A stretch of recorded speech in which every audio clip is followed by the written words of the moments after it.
सुस्वागतम. सर्वांना दीपावलीच्या हार्दिक शुभेच्छा. लग्नाची बेडी मालिकेच्या आजच्या भागामध्ये आपण पाहणार आहोत की सिंधू ही आता सावीला उठू लागते आणि म्हणते की सावी गुड मॉर्निंग, चल उठ आता. सिंधू म्हणते की चल बरं दात घासून फ्रेश हो, तुझ्या प्रिन्सिपलचा फोन आला होता आणि शाळेत जायचं आहे ना. तर सिंधू म्हणते की आता आपण जोपर्यंत इथे आहे तोपर्यंत तुला स्कूलला जाता येईल. तर हसतच सावी म्हणते की आता मग माझी स्कूल मिस नाही होणार. पटकन सावी आवरायला जाते तर सिंधू म्हणते की सॉरी सावी, मी तुला आज लवकर उठवलं पण माझ्याकडे दुसरं काही ऑप्शनच नव्हतं. इकडे आता राजेश्रीसुद्धा राघवला त्याच्या बेडरूममध्ये येऊन उठवते. तर आता राघवच्या तोंडातून सिंधू हे नाव येताच राजेश्री म्हणते की राघव, तू काही काळजी करू नको, तुझी आई कायम तुझ्या सोबत असेल आणि यासाठीच काकू सिंधूला या घरात ठेवायला तयार नव्हत्या. राजेश्री म्हणते की राघव, आता खूप गोष्टी बदलल्या, तेव्हा तू सुद्धा तुझं मन घट्ट करायला हवंस.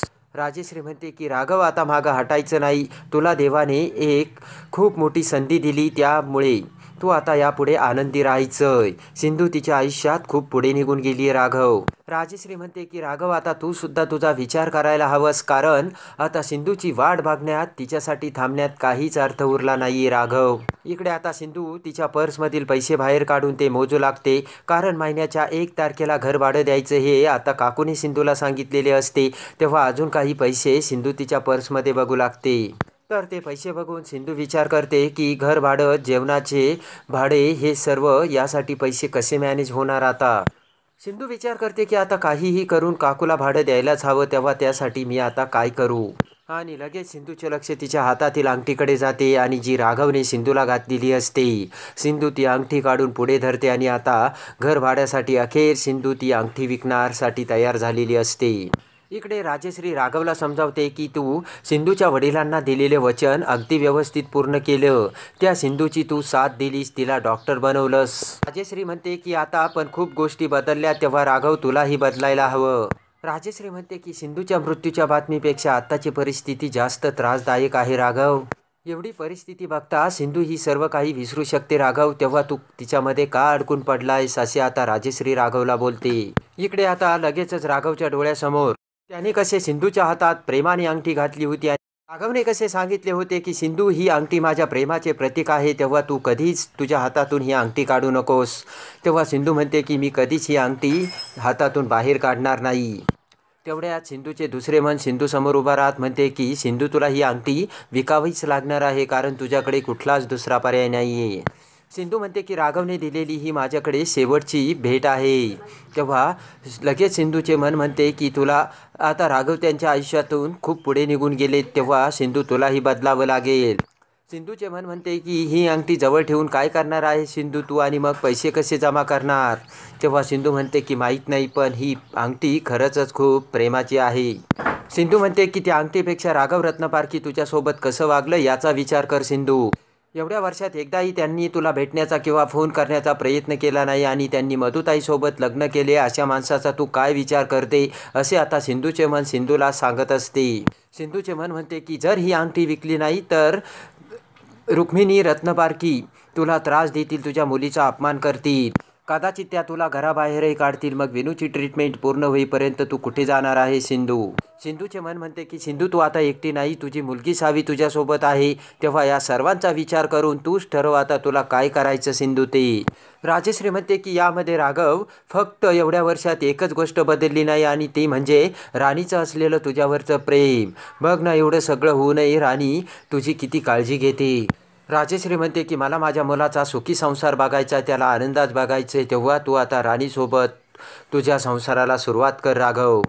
हात पुढे करत राजेश्री म्हणते की राघव, तू मला वचन दे, तू राणीला कधीच अंतर देणार नाहीस आणि कायम राणीला तू सुखात ठेवशील. तेव्हा आपण सिंधूला कसे एका कोपऱ्यात घेऊन सिंधूला जाब विचारला होता की सावी कुणाची मुलगी आहे आणि हा माणूस कोण आहे, तेव्हा सिंधूने सांगितलेले असते की सावी माझी मुलगी आहे. सिंधूने सांगितलेले असते की मंगेश कोण आहे या प्रश्नाचं उत्तर देणं मला गरजेचं वाटत नाही. तेव्हा ते सर्व आठवून राघवला राग येतो आणि राजेश्रीला वचन देत राघव म्हणतो की मी राणीला कधीच अंतर देणार नाही आणि दुखावणारही नाही. इकडे आता मधू ही किचनमध्ये काम करत असते, तेवढ्यात राघव तिथे येतो आणि म्हणतो की मधू 5 मिनटं बाहेर येतेस का, आणि मधूचा हात धरून लगेचच घेऊन जाऊ लागतो. तर मधू खूप खुश होते. पटकन राघव हा मधूला घेऊन समोरच जगदीश दादा समोर येतो आणि म्हणतो की हे जगदीश दादा मधू आणि आपल्या पिढीवरती हे काम करतात आणि आजपर्यंत यांनीच आपली गावाकडची पिढी सांभाळली. राघव म्हणतो की ही माझी वाईफ आणि मधूला म्हणतो की जगदीश दादा बऱ्याच दिवसापासून गावाकडे होते ना, म्हणून ते इकडे येऊ शकले नाही.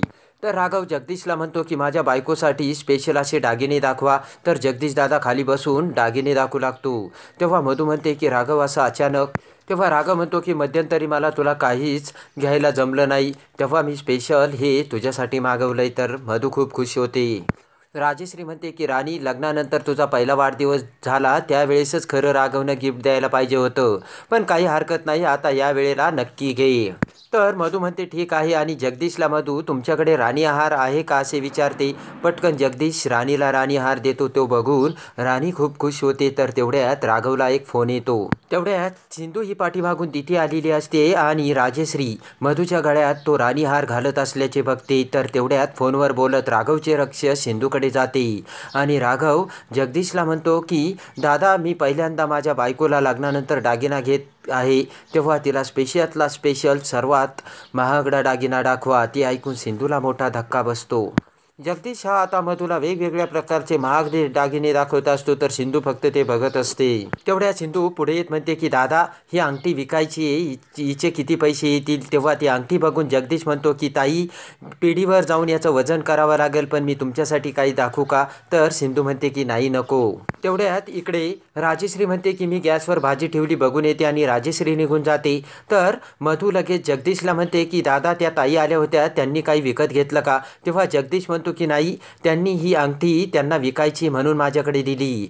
तेव्हा ती अंगठी बघत मधू विचार करते की ही अंगठी तर सिंधूला राघवने गिफ्ट म्हणून दिली होती, सिंधूला का विकायची ती, असं आता राणी विचार करू लागते. इकडे आता सिंधू ही गॅलरीत उभी असताना पाठीमागून लगेच अन्वी तिथे येते आणि सिंधूला बघताच अन्वीला मोठा आनंद होतो आणि ओ माय गॉड सिंधू मामी, तू इथे माझ्या समोर उभी असे म्हणत पटकन अन्वी आता सिंधूला मिठी मारते. अन्वी म्हणते की थँक्स सिंधू, तू माझ्या समोर आहे, मी तुला किती मिस केलं. अन्वी म्हणते की मी सगळ्यांना विचारायचे की माझी सिंधू मामी कुठे आहे, पण आज तू माझ्या समोर आहे, माझा विश्वास बसत नाही सिंधू मामी. अन्वी म्हणते की पण सिंधू मामी, तू इथे कधी आली आणि मला का कळलं नाही. त्यानंतर सिंधू ही अन्वीला म्हणते की रागीताई आणि योगेश दादा कसे आहेत. तर अन्वी म्हणते की बाबा मम्माला घेऊन US ला गेली ट्रीटमेंटसाठी. सिंधू म्हणते की अन्वी, तू काही काळजी करू नको, राखीताई नक्की लवकर बऱ्या होतील. तेव्हा अन्वी म्हणते की सिंधू मामी, पण तू इथे विनूची ट्रीटमेंट करायला आली का. तर सिंधू म्हणते हो. अन्वी म्हणते की आता यांना तू मदत केलेली चालते का. तेव्हा सिंधू म्हणते की अन्वी, तू शांत हो, तू लोड घेऊ नकोस. अन्वी म्हणते की सिंधू मामी, तुला कळत कसं नाही, हे तुझा वापर करतायत. तेव्हा सिंधू म्हणते की मी फक्त विनूसाठी हे करते. सिंधू म्हणते की विनूला मी प्रॉमिस दिलं होतं ना. तेव्हा अन्वी म्हणते की त्याला रेसमध्ये पार्टिसिपेट करायचंय आणि म्हणून तू त्याला बरी करणार आहेस ना. तर सिंधू म्हणते हो. सिंधू म्हणते की कोण आपल्याबद्दल काय बोलतं ना, याचा तू फार विचार करू नको अन्वी, फक्त आपण आपल्याला जे पटतंय तेच करायचं. तर हसतच अन्वी म्हणते बरोबर सिंधू मामी.